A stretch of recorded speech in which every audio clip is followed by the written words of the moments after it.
Aquele vídeo tradicional, pós-coletiva do Fernando Diniz.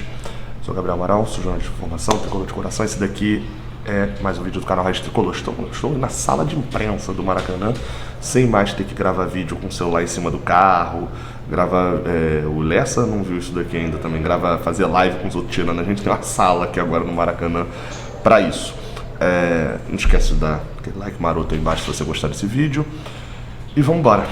O Fluminense empatou com o Vasco, resultado merda. E obviamente o primeiro assunto não tem como ser outro.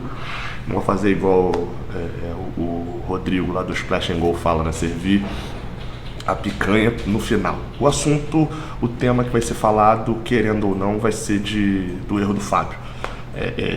Esse assunto chama muita atenção. Quem viu o meu pós-jogo, viu eu falando já que, olha, vão aparecer aquela galera que, olha só, Fábio errou, olha o dinizismo, não sei o que, quando na verdade o outro erro tão assintoso quanto o do Fábio foi justamente cometido com o Abel Braga no comando, né? E a gente já viu, apesar de ter tido contra o Atlético Mineiro depois também, a gente já viu por várias vezes isso acontecendo em chutões, né? A gente foi eliminado pro Corinthians, contra o Fortaleza teve um gol também a partir de chutão, enfim. E aí eu perguntei sobre o Diniz, sobre como ele vê a análise da imprensa sobre isso. Eu vou deixar minha pergunta, vou botar minha pergunta, e é bom deixar claro esse ponto na volta também. Gabriel Amaral, Raiz Tricolor. Diniz, falar sobre o assunto Fábio, não necessariamente sobre o goleiro que vem atuando bem pra caramba, mas sobre a questão do erro dele no início do jogo, né? O gol que você falou que condicionou. Fábio no ano passado, ele teve um erro assim, né, contra o Atlético Mineiro, mas ele também teve um erro contra o Olímpia, parecido com o Abel Braga treinando. E aí a gente já viu que eu estava vendo umas repercussões, algumas pessoas já colocaram, o Diniz, olha o goleiro saindo tocando, já tomou gol de novo. Eu não queria entrar no mérito do Fábio ter errado ou não, porque eu acredito que você já falou sobre isso 200 vezes, que seu goleiro sai assim, que tem mais possibilidade até de num chutão ele tomar o gol. Mas eu queria entender melhor como você se estrutura nesse ponto. Essas críticas, você acha que é exacerbado só porque a você vai virar pauta a questão do Fábio, como não virou, por exemplo, ano passado, na questão do Abel? E isso influencia de alguma maneira na sua estrutura de time ou não? Pelo contrário, influencia sempre positivamente. Eu não sou um cara. Eu acho que isso é uma coisa tão pequena para discutir. O torcedor pode achar. Vocês que são jornalistas, procura quantos gols o Fluminense fez, que a bola passou no pé do Fábio, aí faz uma média. Vai ver o tamanho da goleada, vai ser a maior goleada, mais do que essa que a gente já fez. Agora, se você não quiser que nunca só jogando. O cara tem que tomar de decisão, pô. Isso é uma questão de educação. As pessoas querem, a gente não quer, e eu acho que talvez alguns, principalmente o torcedor, assim, que mistura um pouco, mas o torcedor ele tem todo o direito de fazer, mas as pessoas do mundo do futebol e os jornalistas que fazem análise, então eu acho que um recado. A gente quer uma coisa infantilizada que sempre dê certo. Eu não faço uma coisa, não tem nada na vida e no futebol que sempre vai dar certo. Aí você fala assim, aí aconteceu, putz, não pode ser jogando. Muito pelo contrário.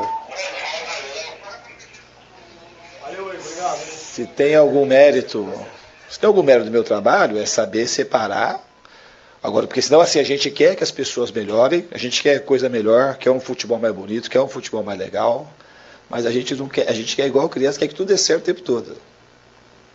Tem que acertar sempre. Então o Fábio errou, eu falo mil vezes, erro não é fracasso, erro é erro. E esse erro vai ser muito bom para o Fábio, vai ser bom para mim, vai ser bom para o Fluminense. Para algumas pessoas assim que não têm convicção, aí isso podia desestruturar. A mim, absolutamente. Eu sei o que eu estou fazendo, a gente sabe por que errou. E o Fábio, aí vocês acham que a gente consegue empurrar o Vasco para trás, fazer 5 gols no River Plate, e não tem nada a ver com a saída. Não tem nada a ver. Os caras têm receio de ir lá marcar lá em cima, e a gente acaba empurrando. Por que o Vasco, se isso é uma coisa fácil, por que o Vasco não continua apertando e todo mundo aperta a gente? Que é o que todo mundo sabe que é uma coisa que a gente está treinado para sair, porque é mais difícil apertar a gente lá. E eventualmente vai acontecer. Então a gente não pode imaginar que nunca vai dar errado. Aí quando sai, só que a gente tem uma dificuldade de ver muitas vezes que a gente sai jogando longo, aí o que você perde a primeira bola, perde a segunda, os caras fazem o gol, aí não contabiliza. Porque pro senso comum, se a gente vai ficar no senso comum, nós vamos fazer sempre as mesmas coisas, a gente não pode reclamar. Então assim, o que aconteceu com o Fábio, a gente não quer que aconteça, ninguém quer que aconteça. Mas a gente, quando acontece, a gente só tem uma coisa para fazer, ou você desiste, ou você melhora. E aqui a gente vai melhorar para que demore a acontecer da próxima vez. Era uma coisa evitável, mas é uma coisa que a gente, quem está jogando, do jeito que a gente joga, isso é uma coisa que... Importante dizer, né, porque teve um ou outro ali que acabou confundindo, de que a minha pergunta não é tipo assim, e aí, Diniz, vai manter isso daí e tal? Não é esse ponto, e obviamente o Diniz também entendeu que a minha pergunta não era sobre isso, era a pergunta sobre como ele vê a análise rasa da imprensa com essa questão do sair tocando. E eu acho importante ele falar esse ponto também, de que primeiro o que viralizou aí do Antetokounmpo essa semana, né, o vídeo sobre fracasso, sobre o que é fracasso, etc, de que erro não é fracasso. E o segundo é algo que o Diniz já fala há um tempão, né, de que é proibido errar. Se o Fábio, eu vou até lembrar um melhor que não foi o Fábio, no jogo passado contra o Júnior de... olha o Júnior de Barranquilla.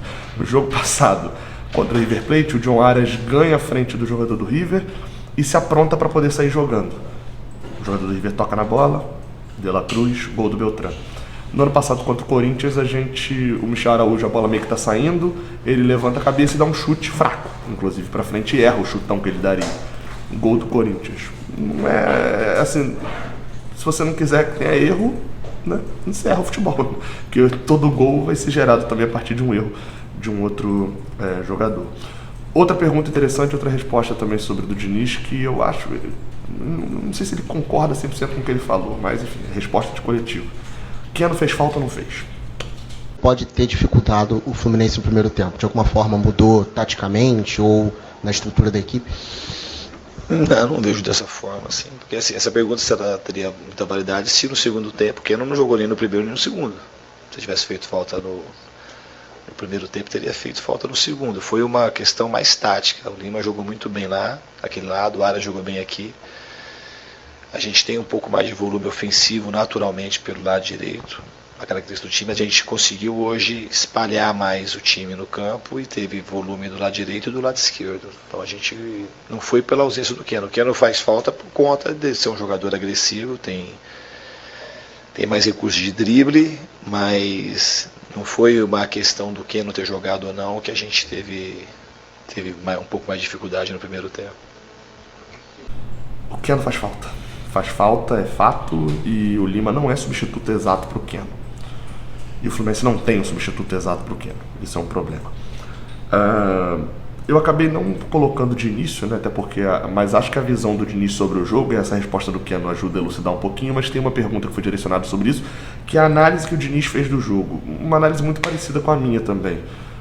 Eu vou botar a resposta dele aí, mas já comento de antemão também, de que o Fluminense largou tomando um gol e depois disso foi superior ao Vasco, pressionou e faltou outro gol para ganhar o jogo, mas foi bem superior, principalmente no segundo tempo.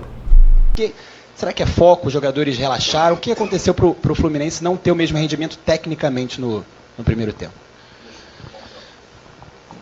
Então, primeiramente, boa noite. Eu tenho um adversário que marcou algumas das nossas características. A gente estava tentando jogar com um pouco mais de superioridade numérica do lado. Eu não achei que o primeiro tempo foi ruim, não. Eu achei que a gente jogou bem melhor no segundo tempo, mas não achei que foi ruim. A gente tem um adversário de um time grande, é um clássico. Eles conseguiram fazer o gol muito cedo e se retraíram muito e estava dificultando para a gente jogar de uma maneira que a gente jogou mais ou menos contra o River. E aquele jeito de jogar hoje não estava funcionando muito bem. No segundo tempo, com as mudanças, um pouco de mudança de peça, a mudança de peça não foi muito determinante. O time mudou muito, foi o jeito de jogar.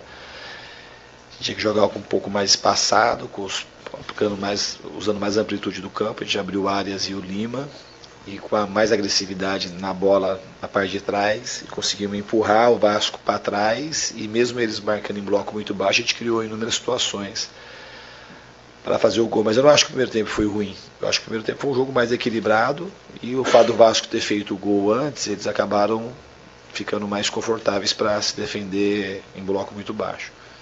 Para fechar, eu queria perguntar, eu tinha mais duas perguntas ao Diniz, além da que eu fiz sobre a questão do erro do Fábio. Uma era sobre o Felipe Melo, porque de novo o Felipe Melo toma um cartão amarelo no momento que parece que ele quis tomar aquele cartão amarelo no momento específico que era para poder dar uma travada no jogo.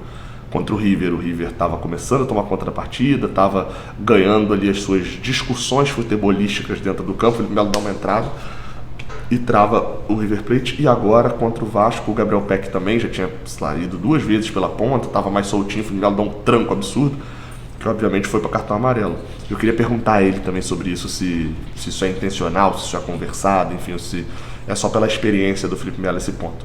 E a outra pergunta que eu também queria fazer era sobre lesões. Acabou sendo feita, que era sobre o Samuel Xavier.